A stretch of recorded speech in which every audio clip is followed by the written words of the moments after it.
Kula ripalungguhan iki aku teka kene mung ngelikake karo kowe lan anak-anakmu kabeh. Sawangen ana alun-alun bledug mangampak-ampak. Bumi sing becik subur lan suci disiram nganggo getih menungsa sing kedanan karo anak wadon. Mongko sing jenenge wong bebrayan, wong bebujuan ki netepi dawuhe pangeran. Ya gini dadak nganggo pangorbanan sing kaya mengkono. Aku kelawan kowe ditandur ning alam padang supaya ngrembakake rasa tresna lan asih. Kowe bakal nyangga dosa sing kedawa-dawa yen ora iso ngendhakake akeh kurban glundunge sirah yang mapan ning alun-aluning negaramu padha.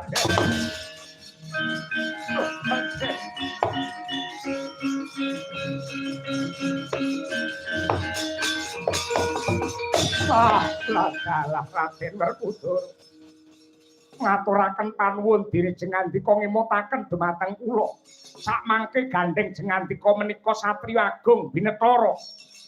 Kula pasrah bongkokan dumateng bab anak kula menika pun kuntul sinanten. Aku mung njaluk adhedhasar tresna pedamen. Anakmu tak gawane marang negara Ngamarta. Kanggo srana katentremane wong Ngamarta men dipek bojo karo mbarep kakangku. Purbawasesa sawetahipun namung platuraken dumateng jengandika monggo anggenipun badhe mboyong anak kula. Boyong-boyong piye?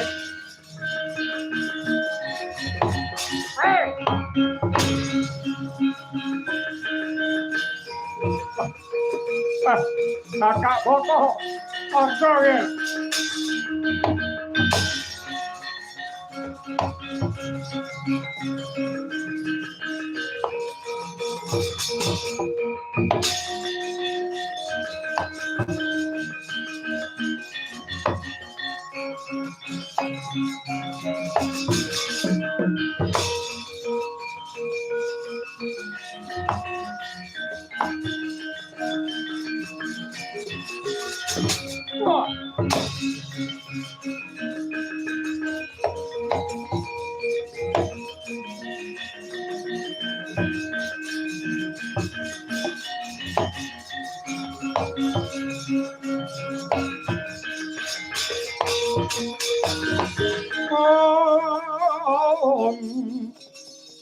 Tantuk mregut ngembat watang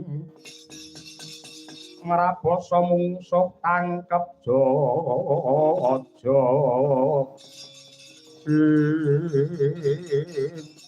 tembungmu alus kaya enak-enak dipangan ning aku ngerti lamun to kowe gendong sanggit rungsit reka-reka tresna karo pedamen lan karahayon bot-bote sejati nadyan kowe satriya kondang asline jirih getih wedi mati mongko kowe kondange mbrebeki jagat kaprawiranmu paribasan bisa ngikal donya ning bareng aku adu arep aku mbuktekke yektine kowe wong sing tanpa daya mulur mungker kaya cacing rambet jaji yen kena tak kandhani leren langit ngedekake sayembara perang nganti glundunge ndasku ora bakal leren gundung tenan ndasmu.